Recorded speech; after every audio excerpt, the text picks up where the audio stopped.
All right, let's start. Welcome back. Thanks for coming out after, probably a slog for the midterm. So we are in the last stretch of the class now. So we started something different last lecture. We started talking about problems NP and P, the class of problems NP and P. In particular, we're now trying to understand what problems can we solve efficiently at all instead of trying to design algorithms for specific problems.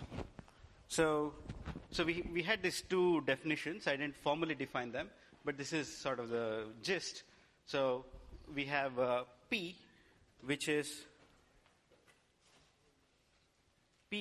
a class of problems for which we can efficiently find a solution.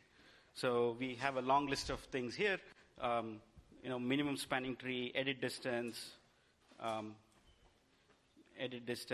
shortest paths, all sorts of very interesting problems and algorithms that we saw in this class. All of them are problems for which you can efficiently find a solution, where efficiently, always, in this discussion, will mean polynomial time. So time which is polynomial in the input size. So all of these problems have, in fact, fairly small polynomial times, and so they are in P. And then we saw another class of problems, which are problems for which we can efficiently verify a given solution. So here we're asking the question, you're given the problem, the input to the problem, and the solution, and we're asking whether you can efficiently verify it. So problems for which you can efficiently just, given the input and the solution, check the solution, those are problems in NP. We saw a few examples of problems in NP. So for example, we saw Rudrata cycle. What is Rudrata cycle? Or alternately, it's also called Hamiltonian cycle. What is Hamiltonian cycle?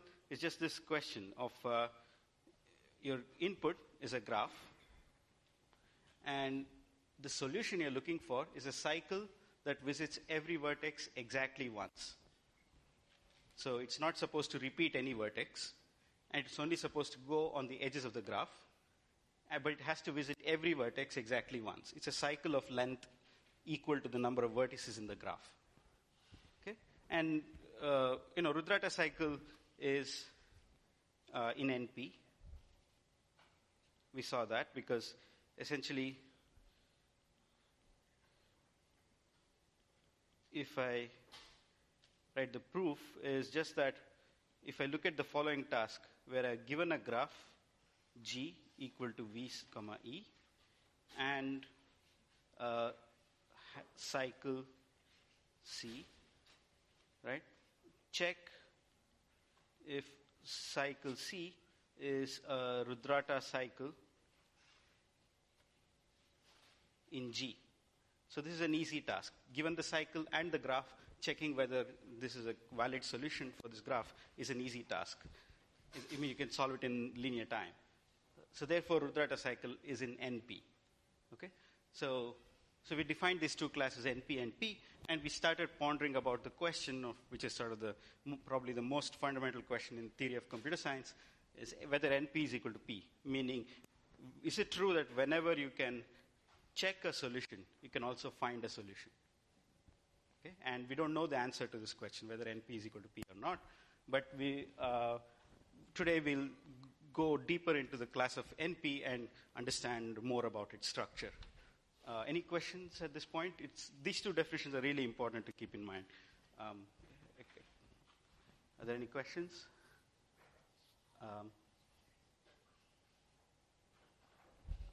Okay, so let me ask you a question. So let's look at the following problem. You have factorization. What is the input? The input is an n-bit integer. And what is a solution? A solution is some pair of factors of the number. So some non-trivial factors. So some integers p and q bigger than 1. Sorry, p and q strictly bigger than 1. Integers such that P times Q is equal to n. So basically, some pair of factors of the number n. Okay. Is this problem in polynomial time?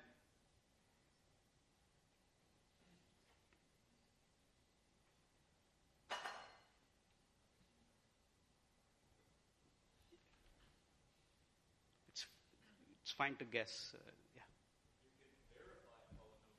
Oh, yes. Okay, so we're one step ahead. You can verify in polynomial time. So do people see that you can verify in polynomial time? What do you need to do verify? Well, you're given P and Q. That's the solution. You're given the solution and the input, n. And you just need to check if P times Q is equal to n. And how do you do that? You would just multiply, and you could use the first algorithm we learned in this class, the Karat-Subba's algorithm, to do it in time, n to the 1 point something. Or you can just do grade school multiplication. You have P and Q are at most n-bit numbers. You can multiply them in quadratic time and see if it's equal to capital N. Okay? And yes?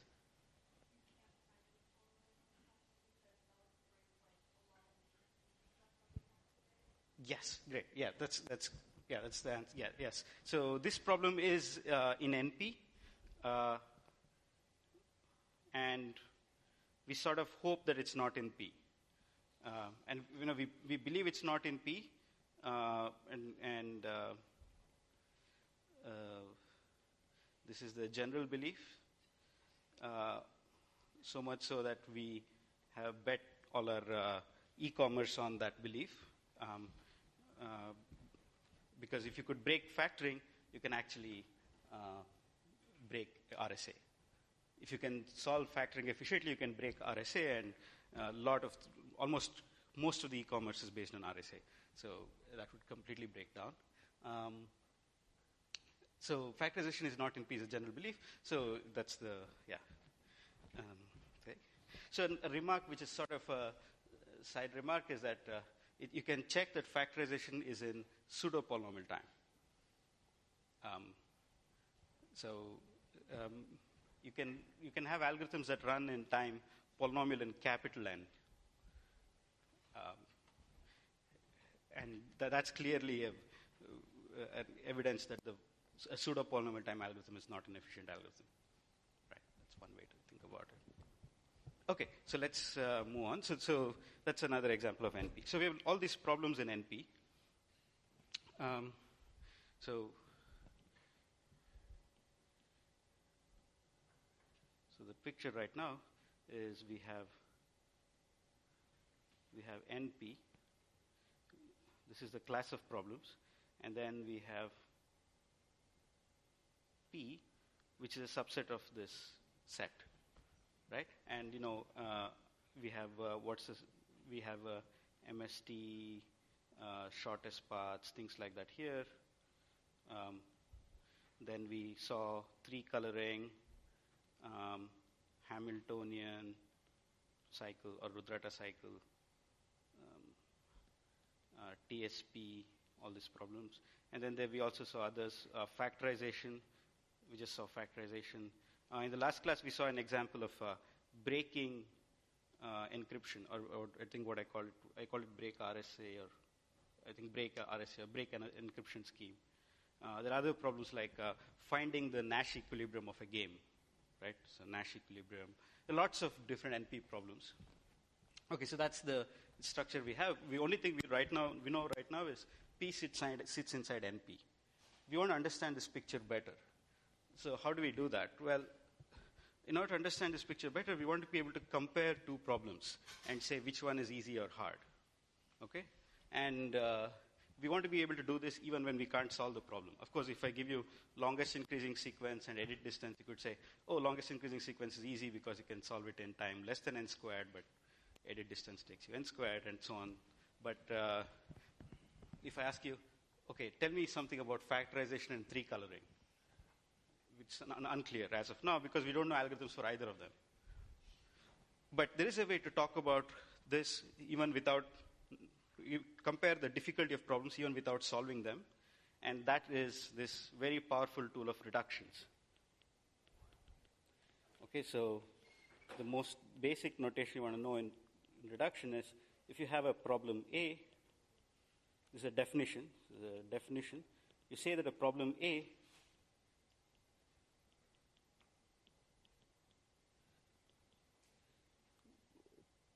so this says problem A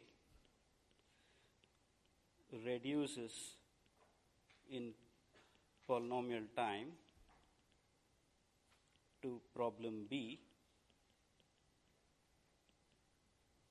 if what is true? Well, I'm going to say it in English. If you can use an algorithm for B to solve A. So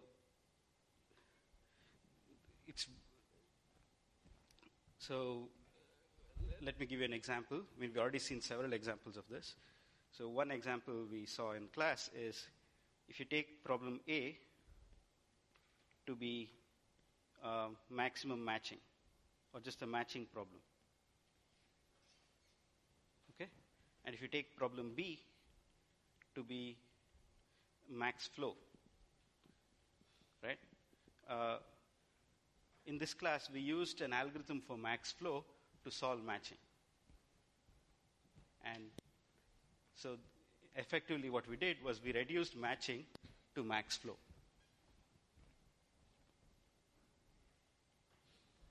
We got a polynomial time reduction from matching to max flow. Okay? So that's an example. We'll see many more examples of this.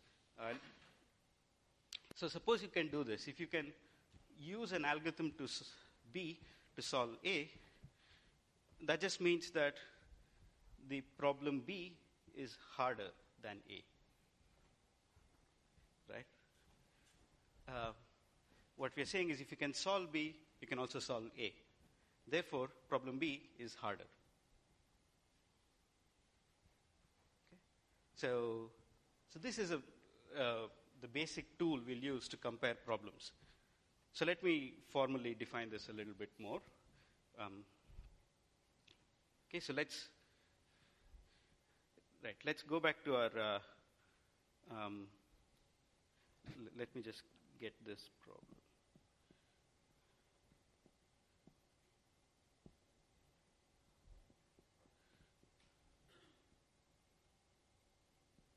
Okay, so we have the Rudrata cycle problem. You're given a graph, you want to find a cycle that visits every vertex exactly once. Okay, let me write down a different problem. I'm going to call it half cycle. So here the input is a graph.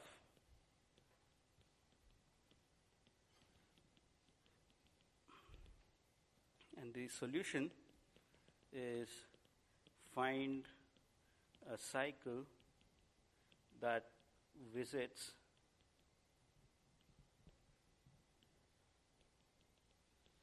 half the nodes. Half the nodes as in it has to visit exactly V over 2 nodes, vertices. It must visit exactly V over 2 vertices. Okay? The first one says you have to visit every vertex. The second one says you have to visit half the vertices. Okay? These are two different problems. You have to find two different cycles. Okay? So let me call the first one problem A. Okay? And the next one problem B. All right? So B is half cycle and A is Rudrata cycle. So what does it mean to get a reduction from A to B? Formally, what does it mean? Well, here's the way to think about it. So as I said, a reduction from A to B is, I think this is, I guess, the most important sentence I want you to remember all the time.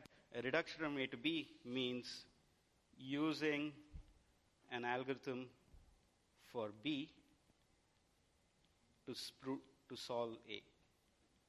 Okay, if you remember this particular thing, and then you can also figure out what direction everything else goes in. But the basic definition is you want to use the algorithm for B to solve A. So in this case, B is half cycle, and A is full cycle or Rudrata cycle. Okay? Okay, and that's our goal right now. So let's just follow the definition. What are you given? You're given an algorithm for B. So you have this black box. This is some code, or this is some algorithm for B.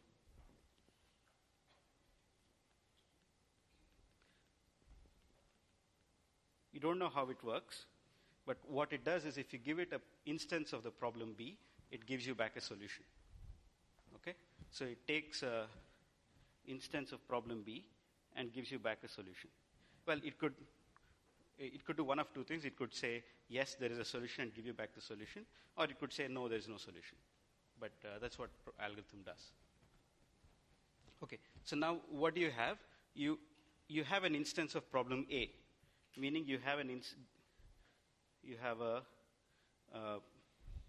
input to A. So in this case, what is an input to A? Well, you have an instance of Rudrata cycle. What is an instance of Rudrata cycle? You have some graph. You have a graph. Okay? Now, you have this graph. It's an input to problem A. You can't just go and feed it into problem B's algorithm. You have to convert the instance into an instance of problem B. So, and that is the most important piece of a reduction, which is a reduction algorithm. This is the most important piece, which is you find a reduction algorithm. This is what it does is it takes an input to A and gives you an input to B. Input of type B, it is a different graph, G prime.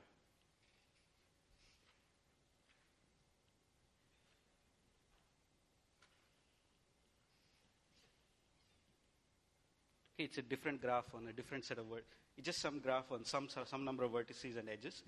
Well, that's because the box there takes a graph. It's the half cycle. But if it was an algorithm for factorization, you'd have to feed it a number, right? Okay, good. And then what happens? Then once you run the algorithm, one of two things can happen. Well, you could say yes, there is a solution, and then it returns a solution to B, right? What is it? If it says yes, it returns a solution to B. Okay? Then you need to recover a solution to your original problem A, and that is a recovery algorithm. You need an algorithm to recover a solution to B to a solution to A. Okay, that's one end of the bargain. The other end of the bargain is maybe the algorithm says no. Okay, it says there is no solution to B. Okay, in that case, what you need to do is you want to say there's no solution to A, right? And that must be true. It must be true that if there is no solution to B, then there's no solution to A. Right? There's no solution to B. It should imply there's no solution to A. Okay? So I'll just concretely show you the reduction algorithm in this case, so it'll be more clear. Okay, so what is the first input? In this case, the input is a graph, right? It's some graph with some number of vertices. All right, so that's our input. This is G. Okay, now what does the reduction algorithm do? In this case, it's a very simple algorithm. The reduction algorithm takes this input,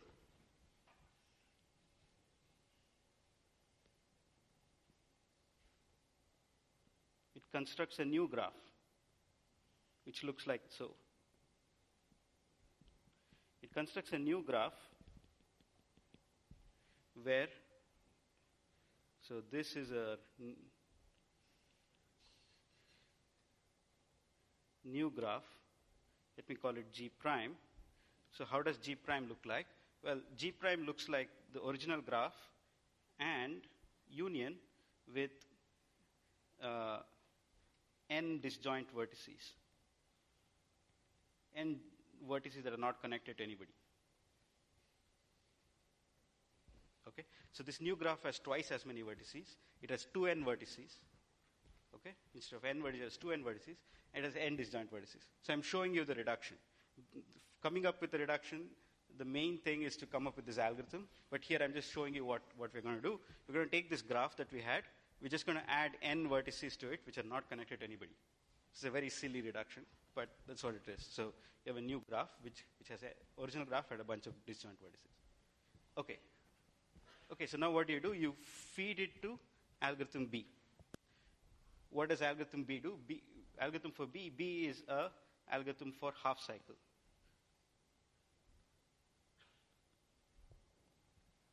Okay, B is an algorithm for half cycle. What does it do? Well, it tries to find a cycle passing through half the vertices. So it tries to find a cycle passing through half of the vertices of G prime. There are 2n vertices in G prime, so half of it is n. So it tries to find a cycle passing through n vertices. Right? So what do you need to prove? You need to prove two things. So let me write down what are the things. Actually, let me write down what are the things you need to write. You need to show in the case of to show a reduction. Firstly, you need to describe the reduction algorithm. We just did that, right? Just add n dummy vertices. That's your reduction algorithm. It's very simple. And then you need to prove two things. One is, if you give me a solution to B,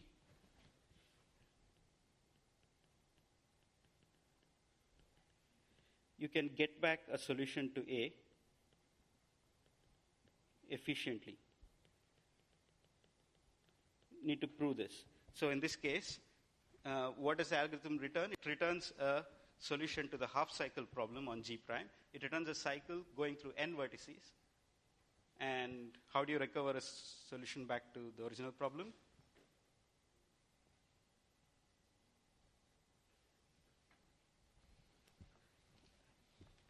Do people see it? So if I give you a half cycle in G prime, how do you get back a cycle in G? Yeah.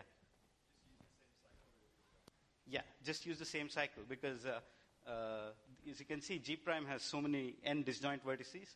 So the cycle can't go through any of the n disjoint vertices. So if you have a half cycle in G prime, then it does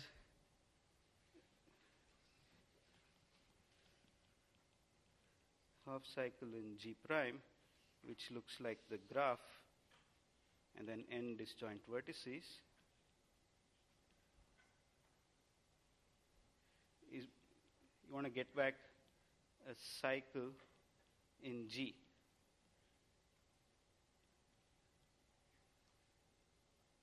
Right? Well, basically, if you have a cycle that goes through half the vertices in G prime, it has to be inside G. It can't go through any of the disjoint vertices. Therefore, your recovery algorithm is very silly in this case. Right? It's just return the same cycle. Essentially, return the same cycle. So recovery algorithm is easy. Okay, so we showed a recovery algorithm and we showed a reduction algorithm. But the third thing which we shouldn't forget is sort of sometimes the hardest thing is to say that if there's no solution to B, then there is no solution to A.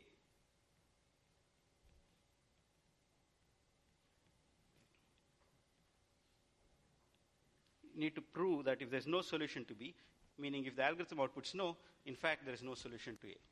And that's kind of, again, clear here because if there was a solution in the original graph, you can use the same thing over here. So if you had a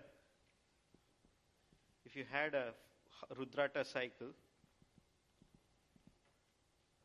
in G, right? You can use the same Rudrata cycle, becomes a half cycle in G prime, right? It's the same cycle, goes through half the vertices in G prime. So therefore, you're proving it both ways. So you need to prove both ways, that if there is a solution to the A, then you get a solution to B, and if you have a solution to B, then you get a solution to A, and that proves a reduction. Okay, any questions on this right now? So that is basically what the reduction entails. You need to come up with a reduction algorithm and prove in both directions you can transform solutions. Any questions so far?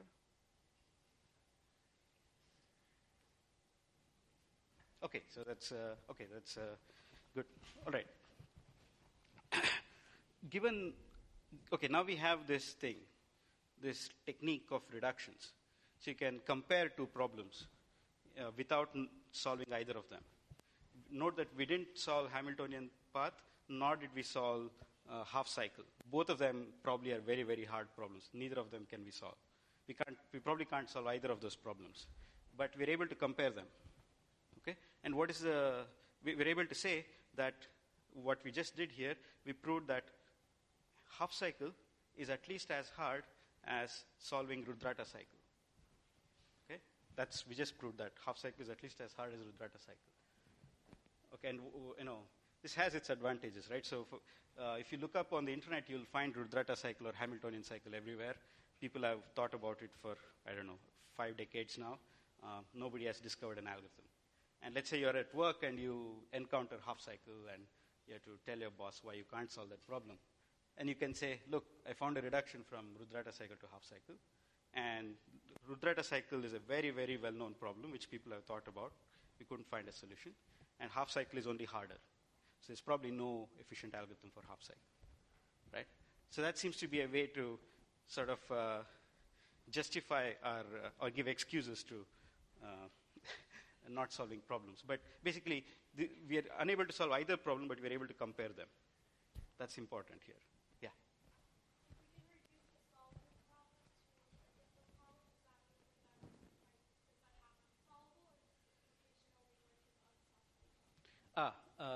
So the question is, what if we reduced, let's say, minimum spanning tree to Rudrata cycle? What would happen? Well, that just says minimum spanning tree is easier than Rudrata cycle. So that wouldn't say much. So this implication only says that A is easier than B. So B could be much harder. For instance, it's easy to find a reduction from Rudrata cycle to the halting problem. Okay? Here's a reduction. I'll let you figure out the reduction. Rudrata cycle to halting problem. It's very easy to figure that out, right? So B is going to be harder than A. And I think that's why this notation is written the way it is. When we write A less than B, like what it means is B is somehow harder than A. Okay, so this is good. So we have this very nice tool of reductions. So now we can start doing reductions. So let's go back to that picture that we have. We have all these problems. They're literally, I've written 5, but there are literally thousands of these problems. And we could start doing reductions between them. Okay? And it could have been that we have a big map of reductions. This is harder than this. This is, some crazy thing, right? This could have been. There could be a big map of reductions, and then we just print this map in all the algorithms textbooks, and then you look it up, right? That could have been. But luckily for us, once you start understanding this set of problems based on reductions, something really beautiful happens. What happens? It turns out that there is a set of problems at the very top. What I mean by top? Well, there is a set of problems here. These are problems inside NP. They're called NP complete problems.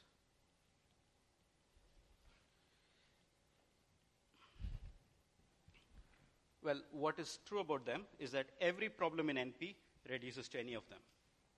So there is a reduction going from every problem in NP to them. So a problem A is NP complete if every problem in NP reduces to them, to A, reduces to A. So this is a definition. Okay? A priori, you wouldn't, I mean, if you could have had a complicated map with no, nothing you can interpret, but actually, there are problems which are called NP-complete problems, and you can prove that every problem in NP reduces to them. For instance, the things that I've shaded in yellow there, those are NP-complete problems. So, so 3-coloring is an NP-complete problem. What that means is you can reduce factorization to 3-coloring. You can reduce breaking RSA to 3-coloring. You can reduce minimum spanning tree to 3-coloring, edit distance to 3-coloring, everything in NP to 3-coloring. So, right, so it's fantastic. I mean, it's spectacular because, right, you just think of, you know, it should surprise you. I mean, if you're not surprised, you probably, it takes a little time, but it should be really, really surprising. Because what I'm saying is the following, right? I'm giving you this graph problem where I give you a graph and I ask you to just color the vertices of a graph, right? With red, blue, and green, and then you just need to assign neighboring nodes different colors. That's the problem I'm giving you. And I'm telling you the following. If you solve this problem, then you also get an algorithm to factorize numbers. Or you also get an algorithm to break RSA, or break any encryption scheme, or give me any problem in NP. There are tons, and right? Let's look at some sort of very strange problem in NP. Knapsack, right? Or knapsack. You can solve knapsack if you solve 3-coloring, right? So, or something completely different looking. You want to stack, you're given a bunch of boxes of various sizes, you want to stack them all in a bigger box of given size. Okay, it's an NP problem. Why? Because if I showed you how to stack them, you can check that everything checks out, and it's very easy to check the solution. So it's an NP problem. So this box stacking problem is probably also NP complete. But anyway, this problem is, you can see it's a computational problem. That reduces to 3-coloring, meaning there is a way to take this problem and convert it into a graph, and I'll give it to you, and you color it, and then I'll get back the solution to my box problem. Right? If I give you a number to factorize, I can convert the number into a graph, and then you color the graph, and I get back the factors for my number. Right? So that's the beauty of this thing. So what are we saying about NP-complete problems? They are a few things, a few little observations about NP-complete problems. So,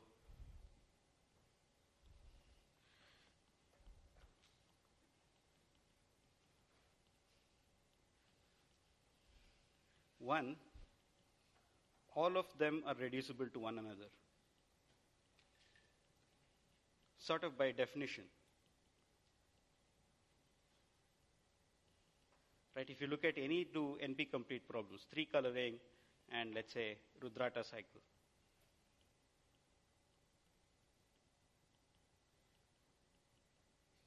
Okay? Both, they're reducible to one another in both directions. Because that's by definition, right? We're just saying 3-coloring is NP-complete because every problem in NP reduces to it. So therefore, Hamiltonian cycle reduces to it. And vice versa. Hamiltonian cycle is NP-complete, so every problem in NP reduces to it. So 3-coloring reduces to it. So they're reduced to, all of them reduce to one another. Okay? And secondly, these are, in a sense, the hardest problems in NP.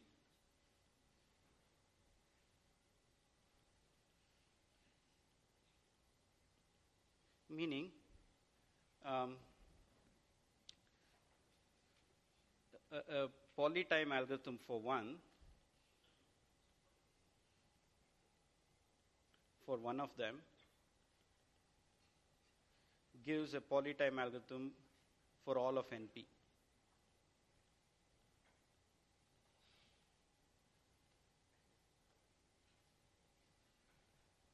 Meaning it will like if you discover a polytime algorithm for one of these problems, 3-coloring, Rudrata path, whatever it is, you will prove that NP is equal to P. Everything collapses to P. Okay? So they're literally in terms of hard computational difficulty, if I draw the picture this way, they are sort of the hardest problems. Okay? If I look at computational difficulty, they are the hardest, and so if you make them equal to P, everything collapses to P. Any questions at this point? Yes? Oh yeah, definitely. Yeah, so you do get $1 million if you solve NP not equal to P. Well, if you just prove NP not equal to P, you will just get $1 million and be a happy man or woman. But if you prove NP equal to P, then you're probably a very unhappy person, because probably every security agency will be after you. And they'll probably want to get the algorithm and not give it to anybody else, and all sorts of things. It's a real mess. Yeah. Yeah. But there's literally $1 million award. It's not just a number I'm throwing out in the air. There is $1 million prize for 7 problems in mathematics, and this is one of them. NP not equal to P is one of them. Any other questions? Yes. Oh, reductions within P. Okay, good question. Yeah, so the question is, are there reductions within P? Well, okay, the way we have defined it here, we have defined, I put a P here. What does this P stand for? This says that the reduction can take poly time. Okay, I'm allowing the reduction algorithm to do polynomial time computation. So, in a sense, all problems within P are trivially reducible to one another, because what you do is, if I want to solve MST using edit distance, I'll ignore the black box algorithm for MST, and the reduction algorithm will solve MST by its own, right? So in that sense, because I'm giving the reduction algorithm polynomial time power, I can't really make out distinction between different problems in P. So if you want to get a more fine-grained handle of how problems are hard within P, or this definition of reduction is just there so that we can understand a coarse-grained picture of which problems are in P, which problems are exponential time. But if you want to understand which problems are n squared, n cubed, n to the 4, or things like that, you define a more careful notion of reduction, which is where you give the reduction algorithm much less power. Like, let's say you want a linear time reduction, right? Or a reduction that uses only log n bits or some things like that. You can define reductions which are less powerful, and then you get a much clearer, much more finer picture. So this is just a tool so it sort of lends, right? If you can focus it more, you'll get more. But this will be polytime reductions in this class. Yeah. So the reduction algorithm, right? Sorry? The reduction algorithm is an algorithm, yeah.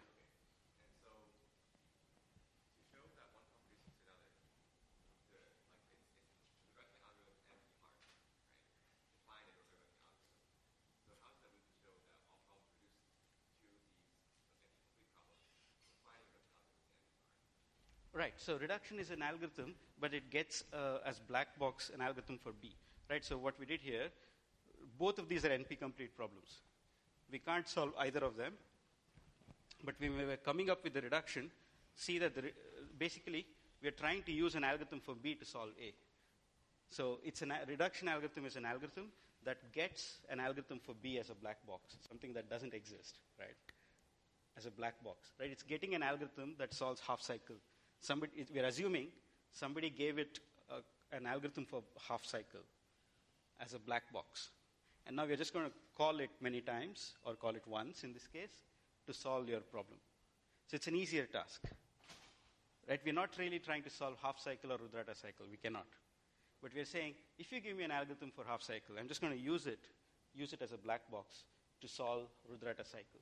So the reduction algorithm that we had to come up with is just this little box here that converts an instance of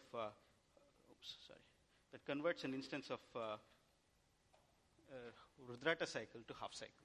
And in this case, it was a really silly reduction, right? You just added n dummy vertices. That's the reduction algorithm.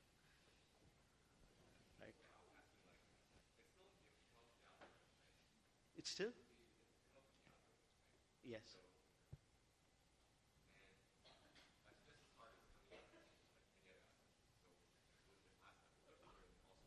So, class of? Oh, class of reductions. Uh-huh. Uh, uh, so, right. We should talk offline.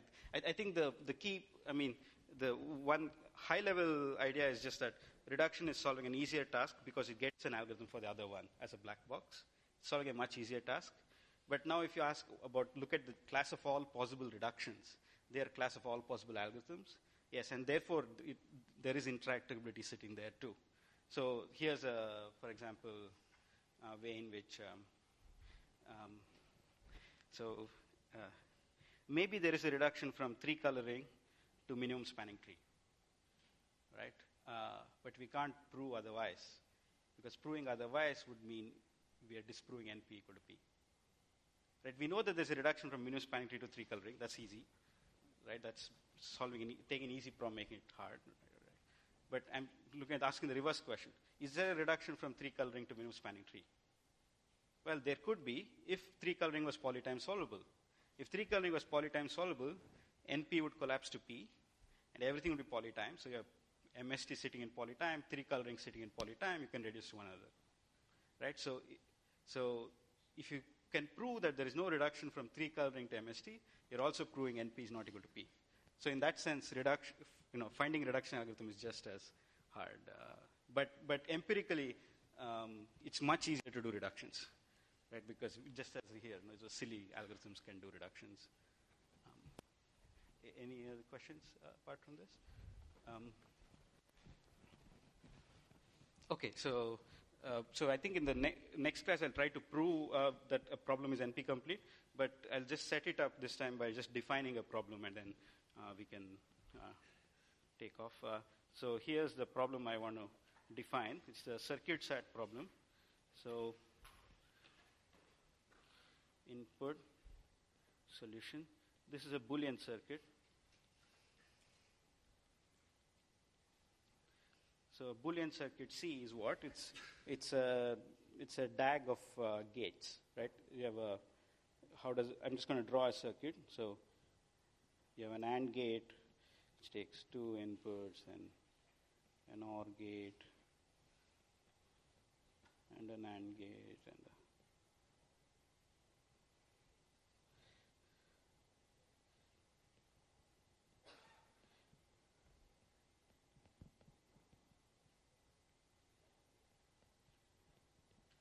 so you have a circuit where you have these gates. Each gate is just a 2-bit gate, which takes 2 inputs, gives out a Boolean output.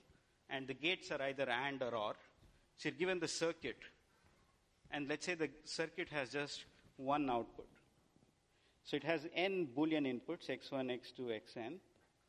Okay, circuit with n Boolean inputs, x1 through xn. So it takes n Boolean inputs and one output. Okay, that's a Boolean circuit for us. Okay, you can describe a circuit by the gates and the way they connect it. So if I tell you the circuit, what I want you to do is to find me an input on which the output is 1. So an input assignment x such that the output of the circuit is 1. You want to assign bits to the inputs so that if you compute it, the output is 1. Okay, you can see that it's an NP problem because if I give you the input and the circuit, you can just run the computation on every gate, find out what the output is, and you'll get the output to be 0 or 1, and you can check the output is 1. So this is a very natural NP problem, and this will be our first NP complete problem. Circuit SAT is NP complete.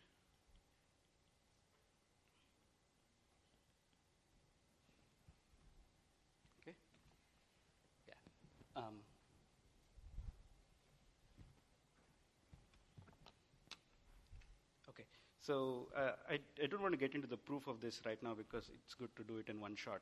Not, but just maybe I'll stop with just one remark on these NP-complete problems. So this is, of course, this was discovered in the 70s. I think 1971 was when NP-completeness was discovered. This theorem, this fact that there are problems which are NP-complete.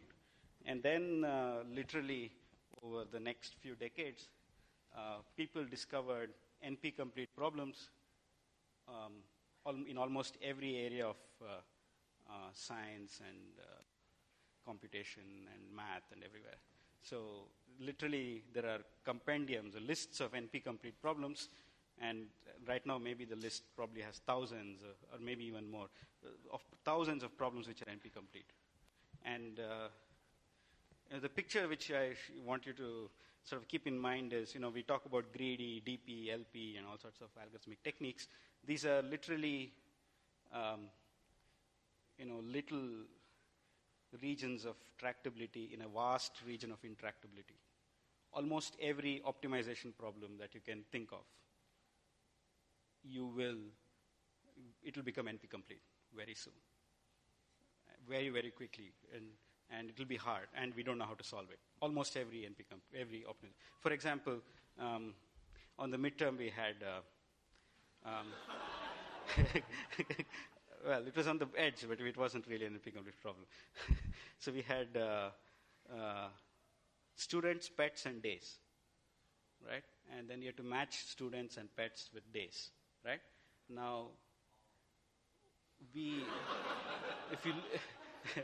if you look at the statement of the problem, it actually carefully said the following thing, that the students can meet as many pets as possible on a given day. Right? The students don't mind how many meetings they have in a day, whereas pets can meet only. So if you just change that, if you say, okay, the student has restrictions on how many pets he meets on a day. It's a natural thing. It's just a three-dimensional version of matching. Right? You did matching where you matched men and women or students and pets. Now I say there are three kinds of objects: students, pets, and days, and you want to match them. That's NP-complete, right? So just, it's very, very easy to encounter NP-completeness. And so your mental picture should be, if you see a strange-looking problem, or even a reasonable-looking problem, it's probably NP-complete. So that's your mental picture you should have. And so that's, in fact, important to have, because you should know that you need to prove your algorithms. If you come up with a greedy algorithm or a DP algorithm, there's a reason. You need to prove that the algorithm works, because most of the time it doesn't. Almost always it doesn't work, right? And yeah. Are you saying that Ash's problem was NP-complete, but not polynomial time? Well, no, it wasn't NP-complete the way we made sure that it wasn't NP-complete by saying that the student can meet as many pets as possible on a given day. But if I change the restriction a little bit, say student can meet so many pets on a day, or let's say one pet, some number of pets a day. Just add a restriction on the student side, then that becomes NP-complete. So just very, very, lots of problems are close by problems are NP-complete.